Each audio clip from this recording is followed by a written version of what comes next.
آله الحميد إن الله وملائكته يصلون على النبي يا أيها الذين آمنوا صلوا عليه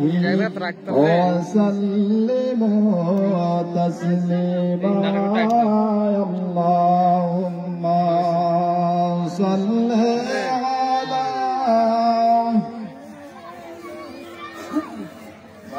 مولانا محمد وعلى آل سيدنا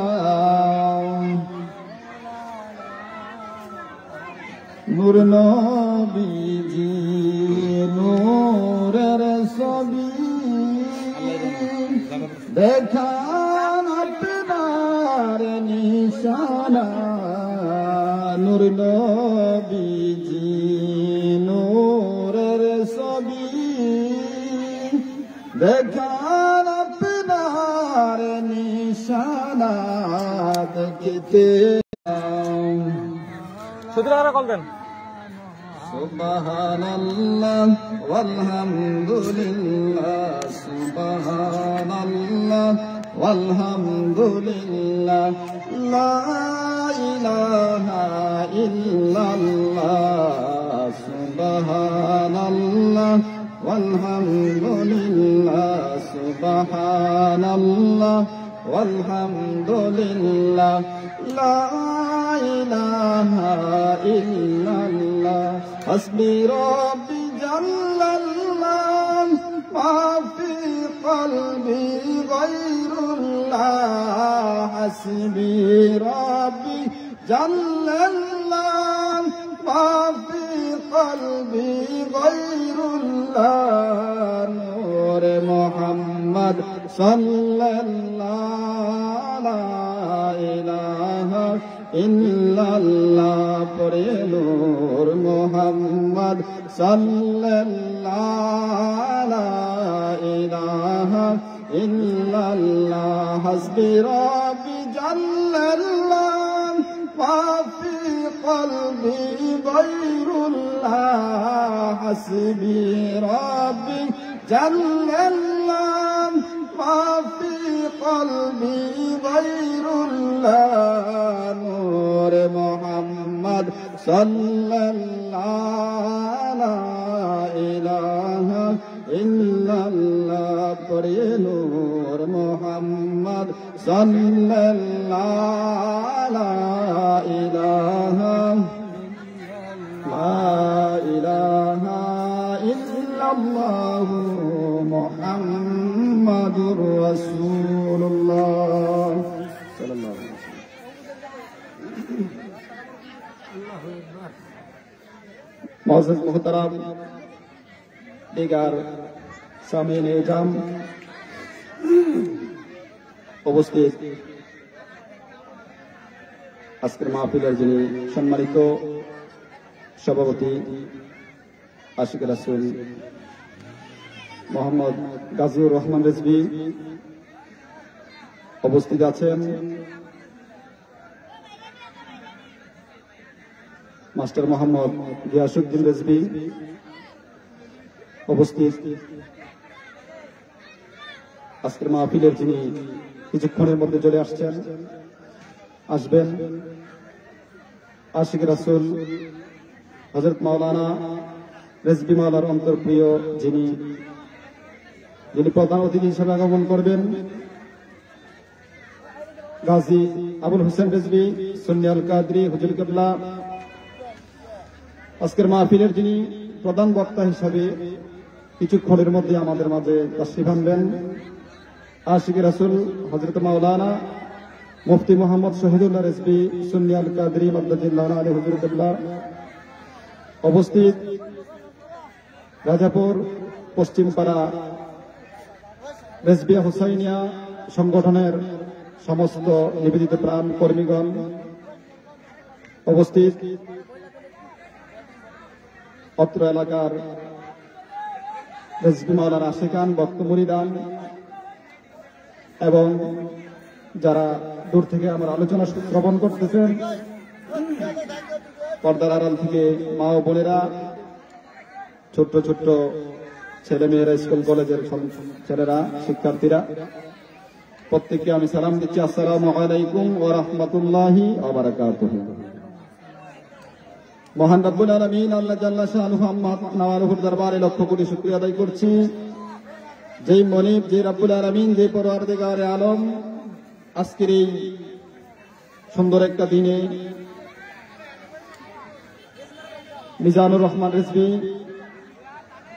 সাহেবের বাড়িতে ওনার উদ্যোগে তথা রেজবিয়া হুসাইনা রাজাপুর সংগঠনের উদ্যোগে আজকের এই মাহফিলে যারা অক্লান্ত পরিশ্রম করে, অনেক ত্যাগ স্বীকার করে আল্লাহর হাবিব নবী দু জাহান মুহাম্মদ মুস্তাফা সাল্লাল্লাহু আলাইহি ওয়াসাল্লামের ভালোবাসায়, রাসূল পাকের মহব্বতে, আউলিয়া ইকরামের ভালোবাসায়, আউলিয়া ইকরামের মহব্বতে এই সুন্দর একটা পরিবেশ করেছেন, বেহেশতের বাগান তৈরি করেছেন। মানুষদেরকে কোরআনের কথা, হাদিসের কথা, আল্লাহ রাসূলের ভালোবাসার কথা শ্রবণ করার যে একটা পরিবেশ সৃষ্টি করে দিয়েছেন, এই জন্য তাদেরকে সাধুবাদ জানাই, ধন্যবাদ জানাই। পাশাপাশি আপনারা যারা মাহফিলের চতুর্পাশ থেকে মাহফিলের মাইকের আওয়াজটা শ্রবণ করতেছেন, আপনারা যদি মাহফিলের পরিবেশে এসে বসে যান, রাসূল পাকের ফয়েজ এবং বরকত, আউলিয়া ইকরামের ফয়েজ এবং বরকত হাসিল করার উদ্দেশ্য করে হয়তো আল্লাহ রাব্বুল আলামিন সেই ইমানি মজলিসের কারণে, ইমানি জলসার উসিলায় হয়তো কাল কিয়ামতের ময়দানে আমাদের এটা নাজাতের উসিলা হয়ে যাবে। যাই হোক, আজকের এটা যে আমরা একটা পরিবেশ করেছি, সেই পরিবেশটা অন্য কোনো পরিবেশ নয়, অন্য কোনো আনন্দ নয়, যে আনন্দটা শুধু দুনিয়ার জন্য নয়, সেটা দুনিয়া এবং আখিরাতের জন্য। দুনিয়া এবং আখিরাতে আল্লাহ রাব্বুল আলামিনের আস্থাভাজন, আল্লাহ রাব্বুল আলামিনের প্রিয়ভাজন, আল্লাহ রাব্বুল আলামিনের সন্তুষ্টি হাসিল করার একটা মাধ্যম ওয়াজ দোয়ার মাহফিল, বেহেশতের বাগান। আর সেই ওয়াজ দোয়ার মাহফিলে আল্লাহর হাবিব নবী দু জাহান মুহাম্মদ মুস্তাফা সাল্লাল্লাহু আলাইহি ওয়াসাল্লামের নির্দেশনা রয়েছে। তিনি বলেছেন, হে আমার উম্মত, তোমরা যদি দুনিয়ায় কোথাও বেহেশতের বাগান পাও, সেই বাগানের মধ্যে বসিও এবং সেই বাগানের ফল ভক্ষণ করিও। সাহাবা ইকরাম বললেন, ইয়া রাসূলুল্লাহ, ইয়া হাবিবাল্লাহ, আমরা তো এখন দুনিয়ায় থেকে কিভাবে, দুনিয়ার মধ্যে কোথায় বেহেশতের বাগান পাবো? দয়াল নবীজি সুন্দর করে তার পবিত্র নূরানি জবান দিয়ে সাহাবা ইকরামকে বলে দিলেন, হে সাহাবা ইকরাম, দুনিয়ার মধ্যে বেহেশতের বাগান হচ্ছে কোরআন হাদিসের আলোচনা, আল্লাহ রাসূলের আলোচনা, প্রশংসা করা। আর সেজন্যই কিতাবের মধ্যে আসছে যে যিকরুল আম্বিয়া মিনাল ইবাদাত, আম্বিয়া ইকরামের জিকিরের দ্বারা ইবাদত হয়, ওয়া যিকরুস সালিহিনা কাফারা, এবং আল্লাহর ওলিদের, নেক বান্দাদের জিকিরের দ্বারা গুনাহের কাফারা হয়ে যায়। আমরা হয়তো আমাদের ওইভাবে আল্লাহ রাব্বুল আলামিনের কথাগুলা ওইভাবে পালন করার অনেক সময় সাধ্য কুলায় না, অনেক সময় সুযোগ হয় না। আমাদের অনেকভাবে অন্যায় হয়ে যায়, গুনাহ হয়ে যায়, আমরা খারাপের মধ্যে অনেক সময় লিপ্ত হয়ে যাই। তো যদি আজকের এই মাহফিলটা আল্লাহ রাসূলের ভালোবাসায় হয়ে যায় এবং বেহেশতের বাগান হয়ে যায়, হয়তো আল্লাহ রাব্বুল আলামিন এটার উসিলা করে আমাদের আমল নামায় সওয়াব রেখে দিবেন, সওয়াব প্রদান করবেন। পাশাপাশি আমাদের ইচ্ছা অনিচ্ছা বিভিন্ন প্রকার গুনাহগুলা যেগুলো রয়েছে, যে গুনাহগুলার দ্বারা অন্তর কি হয়ে যায়, মরিচিকা হয়ে যায়, কালো হয়ে যায়। মানুষ সে একটা অন্যায় করলেও অন্তর যখন কালো হয়ে যায়, অস্বচ্ছ হয়ে যায়, তার কাছে অন্যায়টা অন্যায় মনে হয় না। সে গুনাহের কাজ করলেও মনে করে স্বাভাবিক একটা কাজ। নামাজ না পড়লে মনে করে যে কোনো হয় নাই। একজনের সম্পদ আত্মসাৎ করে ফেললেও, মিথ্যা কথা বললেও, ব্যভিচার করলেও, জুলুম করলেও সে এটাকে পাপ মনে করে না। এটাই তার লক্ষণ যে তার অন্তরে হয়তো আল্লাহ পাকের স্মরণের ব্যাঘাত হওয়ার কারণে, আল্লাহ পাককে ওইভাবে স্মরণ না করার কারণে তার অন্তরের মধ্যে জং ধরে গেছে, মরিচিকা ধরে গেছে। আর যখন ওই ব্যক্তি আল্লাহ রাব্বুল আলামিনের কাজগুলা করবে, আল্লাহ রাব্বুল আলামিনের হুকুম মানবে, রাসূল পাকের ভালোবাসার জিকির করবে, মিলাদ কিয়ামে তাজিম মুস্তাফা পাঠ করবে, তার সেই অস্বচ্ছ আয়নাটা, সেই অন্তরের কালো দাগগুলা যখন পর্যায়ক্রমে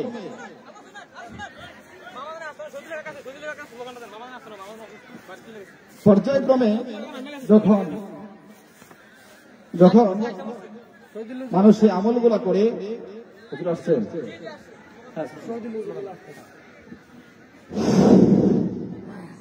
নারে তাকবীর, নারে রিসালাত, রেজবি হোসেনিয়া দরবার শরীফ, রেজবিয়া দরবার শরীফ, প্রধান অতিথির আগমন, প্রধান অতিথির আগমন, মুফতি শহীদুল্লাহ হুজুর কাবলার আগমন, মুফতি শহীদুল্লাহ হুজুর কাবলার আগমন, প্রধান বক্তার আগমন, প্রধান বক্তার আগমন, রাজাপুরের পক্ষ থেকে, রাজাপুরের পক্ষ থেকে, রাজাপুরের পক্ষ থেকে নারে তাকবীর, নারে রিসালাত, রেজবিয়া দরবার শরীফ,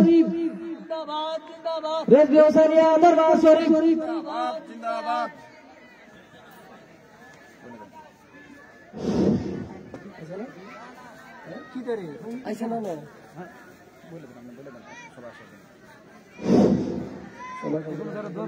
যারা এদিক এদিক ঘোরাফেরা করছেন, এদিক সেদিক ঘোরাফেরা না করে আমাদের প্যান্ডেলে এসে উপস্থিত হওয়ার জন্য বিশেষভাবে অনুরোধ করে গেল।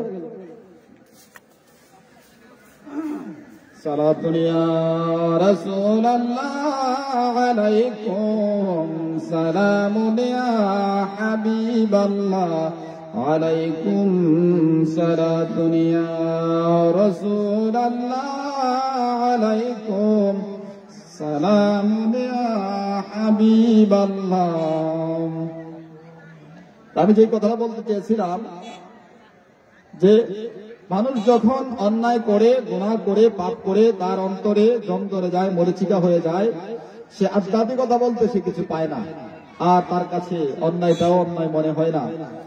আর সে ওই ব্যক্তিটা যদি কোন আল্লাহর ওলির সংস্পর্শে এসে কোরআন হাদিসের আলোচনা শ্রবণ করে, কোরআন হাদিসের আইনগুলা মান্য করে সে যদি ওইভাবে চলার চেষ্টা করে, হয়তো আল্লাহ রাব্বুল আলামিন তার জং ধরা সেই অন্তরের মরিচিকাগুলা দূর করে দেয়, তার অন্তরটাকে স্বচ্ছ করে দেয়। আর যার অন্তরটা স্বচ্ছ হয়ে যায়, সে আল্লাহ রাব্বুল আলামিনকে ভয় করে, আল্লাহ রাব্বুল আলামিনের সমস্ত হুকুমগুলা মানার চেষ্টা করে, আল্লাহ রাব্বুল আলামিনকে এবং তার পেয়ারা নবীকে মহব্বত করে সে ইসলামী জীবন যাপন করে ইমানদার হিসাবে দুনিয়াতে শান্তি এবং আখিরাতের মুক্তির একটা তার সুব্যবস্থা হয়ে যায়।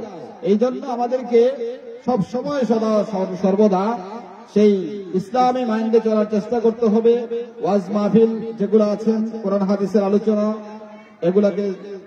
এগুলোর সাথে থাকতে হবে। আলোচনা শোনার দ্বারা ইমানদারদের ইমান মজবুত হয়, আর যারা বেঈমান তারা ইমান পেয়ে যায়।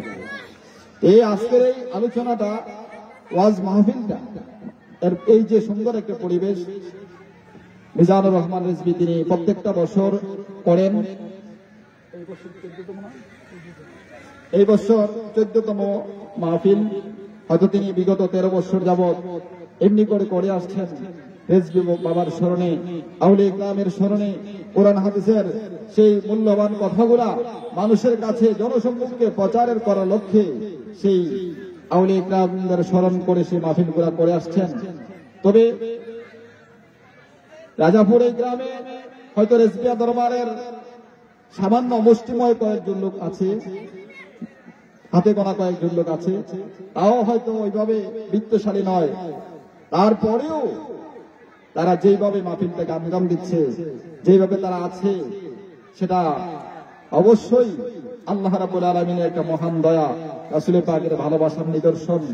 তো এমনি যদি তারা এইভাবে মাহফিলগুলো করে, হয়তো আল্লাহ রাব্বুল আলামিন তাদেরকে কবুল করে ফেলবেন, হয়তো অদূর ভবিষ্যতে তাদের পরবর্তী প্রজন্ম যারা আছেন তারা হয়তো একটা পরিবেশ করার আল্লাহ রাব্বুল আলামিন সুযোগ করে দিবেন। হয়তো আল্লাহ রাব্বুল আলামিন বলেছেন যে বান্দা, তুমি যদি নেক কাজগুলো করার চেষ্টা করো, তুমি যদি কোরআনের পথে, হাদিসের পথে, আউলিয়া ইকরামের পথে, আল্লাহ রাসূলের পথে যদি তুমি এক কদম দাও, আমি আল্লাহ রাব্বুল আলামিন তোমাকে 10 কদম দেওয়ার সহযোগিতা করে দেব বলে সুবহানাল্লাহ। তো সেই লক্ষ্যে, সেই মর্মে তারা এই সামান্য হাতে গোনা কয়েকজন লোককে প্রত্যেকটা বছর সুন্দর একটা পরিবেশ করে মানুষকে আসার, আলেম ওলামাদেরকে আসার, আল্লাহর ওলিদের সুহবতে যারা সব সময় থাকেন, আল্লাহর কোরআনের পথে, আউলিয়া ইকরামদের পথে, হাদিসের পথে যারা চলেন, তাদেরকে প্রত্যেক বছর ইনভাইট করেন। এটা তাদের একটা উদার মনের পরিচয় বহন করে। যে পরিবেশটা অনেক লোক থাকার পরেও, বিভিন্ন দরবারের অনেক লোক তথা রেজবিয়া দরবারের অনেক লোক থাকার পরেও যাদের পক্ষে এরকম একটা পরিবেশ করা সম্ভব হয়নি।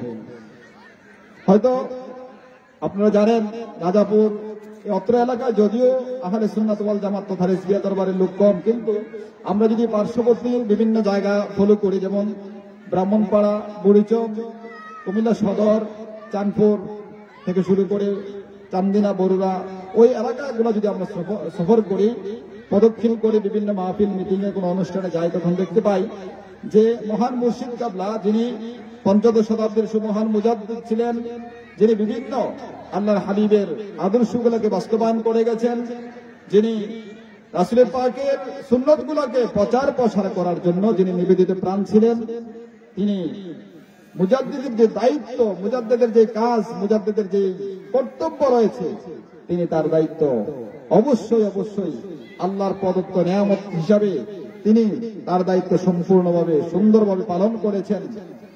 আর সেই পালন করেছেন বলেই, তিনি শ্রম দিয়েছেন বলেই, ত্যাগ স্বীকার করেছেন বলেই, অত্যাচার, জুলুম, নির্যাতন, সমালোচনা সহ্য করেছেন বলেই আজকে আমরা দেখতে পাই আমাদের সেই পার্শ্ববর্তী এলাকার মধ্যে, বিভিন্ন থানার মধ্যে, বিভিন্ন জেলার মধ্যে, বাংলাদেশের বিভিন্ন অঞ্চলের মধ্যে, তথা বাংলাদেশ নয়, বিশ্বের অনেক রাষ্ট্রের মধ্যেও রেজবি হওয়ার যে আদর্শ রয়েছেন, রাসূলের পাকের সুন্নতের প্রতি যে ভালোবাসা রয়েছেন, সেই ভালোবাসার নিদর্শন আমরা অবশ্যই দেখতে পাই। হয়তো ওই দেখাটা এই এলাকায় যদি আল্লাহ কবুল করে হয়ে যেতে পারে। তো সেই লক্ষ্যে আমরা অবশ্যই তাদেরকে সহযোগিতার হাত বাড়িয়ে দেব, কারণ তারা নিজেদের ব্যক্তি স্বার্থের জন্য নয়, আল্লাহ রাসূলের সন্তুষ্টির জন্যই তারা কাজগুলো করেন। কেন করেন?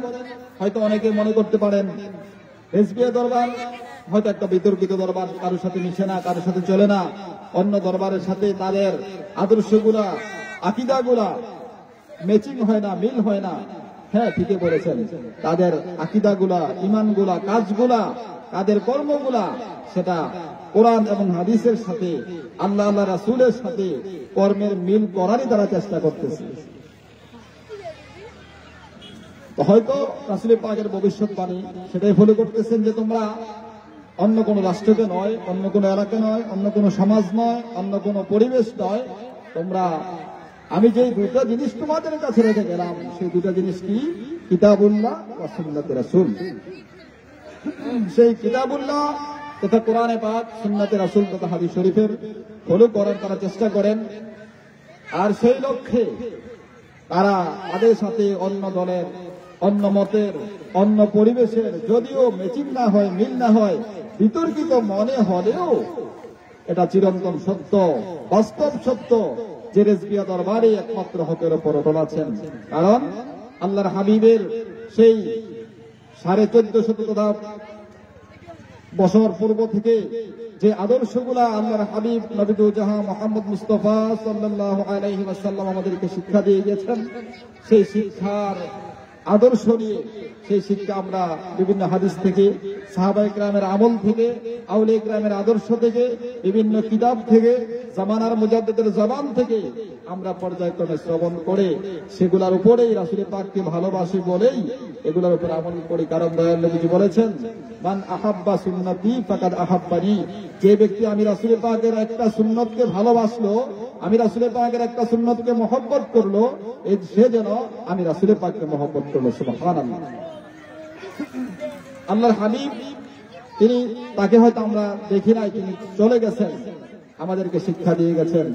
হয়তো তিনি তার পবিত্র রওজা মুবারকে তিনি সেখানে আছেন, তিনি যদিও রওজা মুবারকে আছেন, তিনি আমাদেরকে দেখতেছেন। তিনি হায়াতুন নবী, তিনি জিন্দা নবী। তিনি তার রওজা মুবারকে বসে বসে সেই রওজা মুবারক থেকে তিনি তার উম্মতদেরকে কি করেন, বিভিন্নভাবে তিনি তাদের মনের বাসনাগুলা, মনের কথাগুলা শুনতে পান। দয়াল নবী সেই ঈমান, সেই আকীদা, সেই বিশ্বাস আমাদের আছে। এই জন্য আল্লাহ রাব্বুল আলামিন সেটা প্রত্যক্ষভাবে আল্লাহ রাব্বুল আলামিন পবিত্র কোরআনে পাকে ঘোষণা দিয়েছেন যে ওয়ালাউ আন্নাহুম ইযলামু আনফুসাহুম জাউকা, তোমরা যদি তোমাদের নিজেদের উপরে, নফসের উপরে যদি তোমরা জুলুম করে থাকো, ব্যভিচার করে থাকো, তোমরা দয়াল নবীর রওজা মুবারক গিয়ে যদি তুমি নবীজিকে উসিলা করে আল্লাহ পাকের কাছে ফরিয়াদ করো, হয়তো আল্লাহ রাব্বুল আলামিন তোমাদেরকে মাফ করে দিবেন একমাত্র নবীজির উসিলায়, নবীজির কারণে। আমরা হয়তো সেই ঈমান আকীদা আমাদের আছে যে রাসূল পাক হায়াতুন নবী, তিনি রওজা মুবারক থেকে আমাদেরকে দেখতেছেন। আর দয়াল নবীজি বলছেন যে লা ইউমিনু আহাদুকুম হাত্তা কুনা আহাব্বা ইলাইহি মিন ওয়ালিদিহি ওয়া ওয়ালাদিহি ওয়ান নাসি আজমাইন, যে তুমি যতক্ষণ পর্যন্ত আমি রাসূলের পাককে তোমার মা বাবা, সন্তান সন্ততি, পরিবার পর্যন্ত নিজের নফসের চেয়ে, নিজের জানের চেয়ে আরো বেশি ভালো না বাসবে, ততক্ষণ পর্যন্ত ঈমানদার হতে পারবে না। আমরা যেহেতু রাসূলের পাককে ভালোবাসি, আর সেই রাসূলের পাকের ভালোবাসার মাধ্যম হচ্ছে রাসূলের পাকের সুন্নতের ভালোবাসা, রাসূলের পাকের সুন্নতকে আঁকড়িয়ে ধরে রাখা। তামাসসাকা বিসুন্নতি ইনদা ফাসাদি উম্মতি ফালাহু আজরু মিয়াত শাহীদ। আল্লাহর হাবিব বলেছেন, আখিরি সময় যে ব্যক্তি আমি রাসূলের পাকের কোন একটা সুন্নতকে আঁকড়িয়ে ধরবে, যেটা ধ্বংসপ্রাপ্ত হয়ে গেছে, বাজেয়াপ্ত হয়ে গেছে, আমল থেকে মানুষ বেখেয়াল হয়ে গেছে, আমল থেকে ছুটে গেছে মানুষ, সেই রাসূলের পাকের আদর্শের উপরে নাই, আমলের উপরে নাই, এরকম একটা মৃত সুন্নতকে কেউ যদি আঁকড়িয়ে ধরে রাখে, তাহলে তাকে তার আমল নামায় 100 শহীদের সওয়াব প্রদান করা হবে। আর যে ব্যক্তি এই সুন্নতগুলোকে আঁকড়িয়ে ধরবে, হয়তো সুন্নতের ওসিলায়, সুন্নতের ভালোবাসায় রাসূলের পাকের ভালোবাসা অর্জন হয়ে যাবে, সুন্নতের ওসিলায়, রাসূলের পাকের ভালোবাসার ওসিলায় আল্লাহ রাব্বুল আলামিন হয়তো ওই ব্যক্তিকে জান্নাতি হিসাবে কবুল করে নেবেন, যদিও সে গুনাহগার হয়। কারণ গুনাহগারের সুপারিশ করেনেওয়ালা হচ্ছেন আখিরি নবী, হায়াতুন নবী, জিন্দা নবী, রাহমাতুল লিল আলামিন নবী, গায়েবের খবর দেনেওয়ালা নবী। স্বয়ং নিজেই বলেছেন তার পবিত্র জবান দিয়ে যে শাফাআতি লি আহলিল কাবাইরি মিন উম্মতি, আমি আমার গুনাহগার উম্মতদেরকে সুপারিশ করব। সেই জন্য একজন সাহাবা দয়াল নবীকে প্রশ্ন করলেন, ইয়া রাসূলুল্লাহ, ইয়া হাবিবাল্লাহ, কিয়ামত কখন হবে? দয়াল নবী বললেন, তুমি কিয়ামতের জন্য কি সরঞ্জাম অর্জন করেছো, কি তুমি কামাই করেছো, কিয়ামতের জন্য তুমি কি রেখেছো? তখন ওই সাহাবী বলল, ইয়া রাসূলুল্লাহ, আমি তো নামাজ পড়ি, শরীয়তের যেটা বিধান রয়েছে বিধান পালন করার চেষ্টা করি, তারপরেও ইয়া রাসূলুল্লাহ এগুলো আল্লাহ পাকের দরবারে, মহান জাতে পাকের দরবারে কতটুকু গ্রহণযোগ্য হয়, কতটুকু পছন্দনীয় হয়, সেটা হয়তো আমার জানা নেই। ইয়া রাসূলুল্লাহ, যদি আমার নামাজটা আল্লাহ পাকের দরবারে কবুল নাও হয়, রোজা আল্লাহ পাকের দরবারে কবুল না হয়, হজ যাকাত কোনো কিছুই যদি আল্লাহ পাকের দরবারে কবুল না হয়, ইয়া রাসূলুল্লাহ আমি এটা বলতে পারি যে আপনি রাসূলের পাকের জন্য আমার নিবেদিত প্রাণ, আপনি রাসূলের পাককে আমি ভালোবাসি, আপনি রাসূলের পাককে মহব্বত করি। আমল কবুল না হলেও সেই ভালোবাসার বিনিময়ে আল্লাহ রাব্বুল আলামিন আমাকে কবুল করবেন, বলে সুবহানাল্লাহ। আল্লাহর হাবিব তিনি সঙ্গে সঙ্গে বলে দিলেন, এ সাহাবী, তুমি যাকে ভালোবাসো, দুনিয়াতে তোমার যার সাথে সম্পর্ক থাকবে, দুনিয়াতে তোমার মহব্বতের হৃদয়ের টান যার সাথে থাকবে, কাল কিয়ামতের ময়দানে, হাসরের মাঠে আল্লাহ রাব্বুল আলামিন সেই সম্পর্কটা তার সাথেই তোমার করে দিবেন। সুবহানাল্লাহ। এটার দ্বারা নবীজি বলেছেন, এটাই বোঝাতে দিয়েছেন, নবীজি এটাই বলে আশ্বস্ত করেছেন যে তোমার ভালোবাসা যদি আমি রাহমাতাল লিল আলামিন নবীর সাথে থাকে, তোমার ভালোবাসা যদি দয়াল নবীর সাথে থাকে, তাহলে সেই ভালোবাসার কারণে আল্লাহ রাব্বুল আলামিন, ভালোবাসার কারণে, মহব্বতের কারণে আল্লাহ রাব্বুল আলামিন হয়তো তোমার স্থান দয়াল নবীর সেই হাসরের মাঠে দয়াল নবীর সুহবতে রেখে দিবেন, দয়াল নবীর উসিলায় তোমাকে মাফ করে দিবেন। বলি সুবহানাল্লাহ।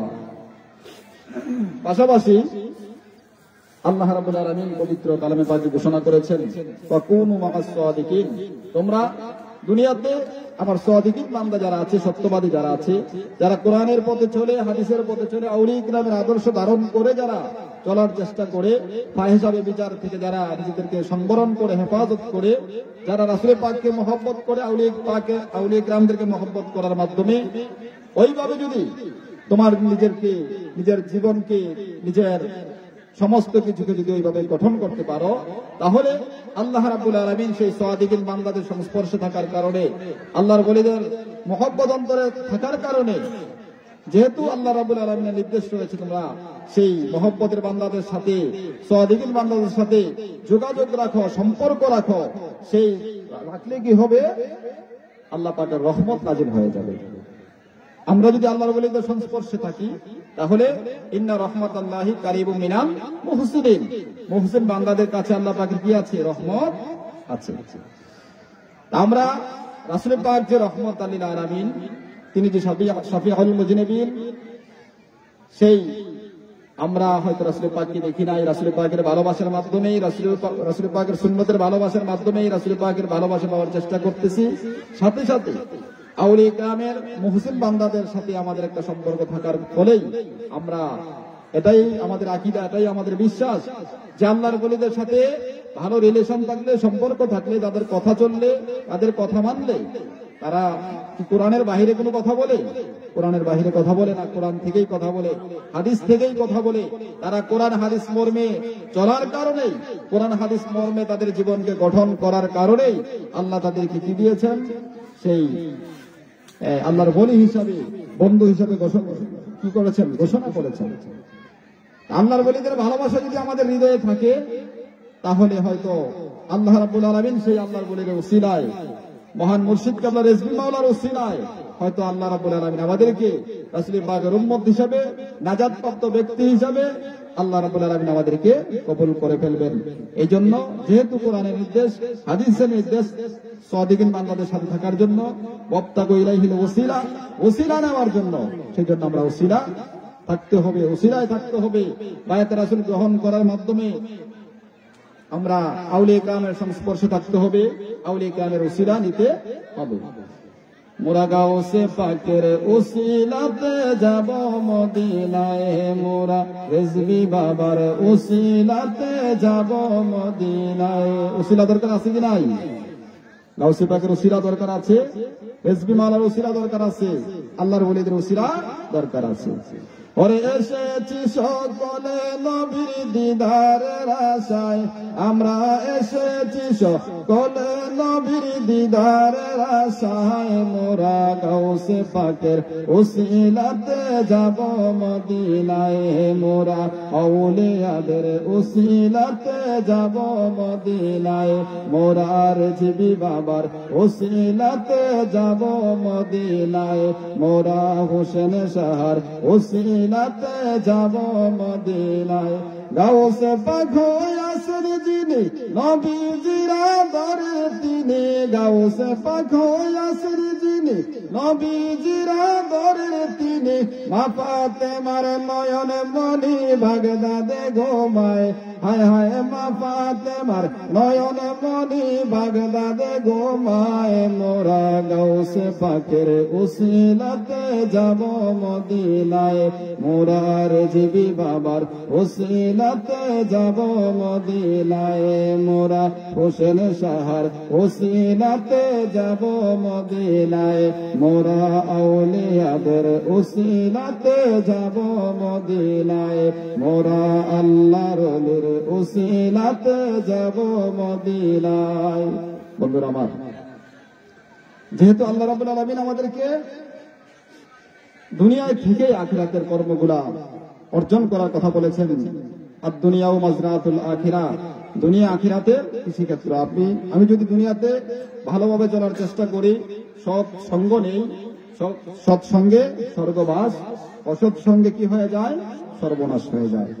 আমার সম্পর্ক যদি দুনিয়ার কোন আল্লাহর ওলিদের সাথে থাকে, রেজভী বাবার সাথে থাকে, হোসেন মাওলার সাথে থাকে, মুফতি মোহাম্মদ শহীদুল্লাহ হুজুর কেবলার সাথে থাকে, তাহলে এগুলার কারণে হয়তো আল্লাহ পাকের রহমত আমরা পেতে পারি।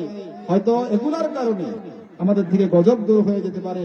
এগুলার কারণে শয়তান আমাদেরকে ওয়াসওয়াসা দেওয়ার কি পাবে না, সুযোগ পাবে না।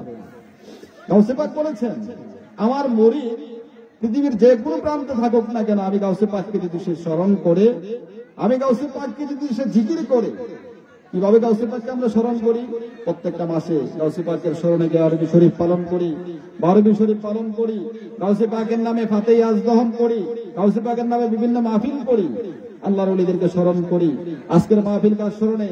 জামানার মুজাদ্দিদের স্মরণে, যিনি ইসলামকে প্রচার প্রসার করতে গিয়ে, রাসূল পাকের সুন্নতকে আদর্শকে বাস্তবায়ন করতে গিয়ে তিনি অনেক নির্যাতনের শিকার হয়েছেন কিনা?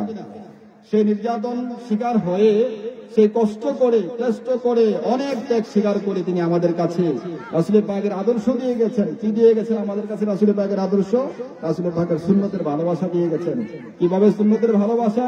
আমরা ভুলেছিলাম, আমরা অন্ধের যুগের মধ্যে ছিলাম, ঠিক কিনা? কিভাবে অন্ধের যুগের মধ্যে ছিলাম? আমরা তো মসজিদের ভিতরে একসময় আজান দিতাম, কিন্তু রাসূল পাকের সময় কি মসজিদের ভিতরে আজান ছিল? আজান ছিল না।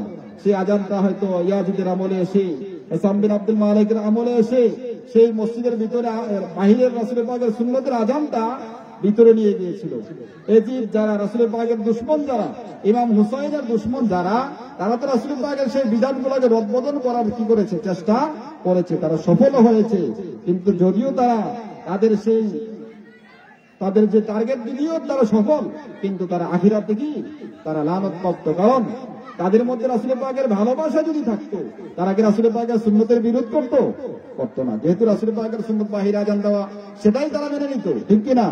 তারা সেটাকে ভিতরে ঢুকাইতো না। ইয়াজিদ সে কর্তৃত্ব কাটানোর চেষ্টা করতো না। সে ধারণা করেছে রাসূল পাক যেহেতু মসজিদের বাইরে আজানটা চালু করেছে, আমি সেই আজানটাকে পরিবর্তন করে ভিতরে দিয়ে হয়তো আমিও কি করলাম? রাসূল পাকের বিরোধ করে দিলাম। তো যাই হোক, আলোচনা হয়তো পরবর্তী এশার পরে যদি সুযোগ হয় আলোচনা সমাপন দেওয়ার চেষ্টা করব। তো এখন এশার নামাজের আজান এবং নামাজের বিরতি, আপনারা সবাই নামাজের জন্য প্রস্তুত নেন। ওযু করার ব্যবস্থা আছে, ওযু করে নামাজের জন্য প্রস্তুত হয়ে যান। আসসালামু আলাইকুম ওয়া রাহমাতুল্লাহি ওয়া বারাকাতুহু।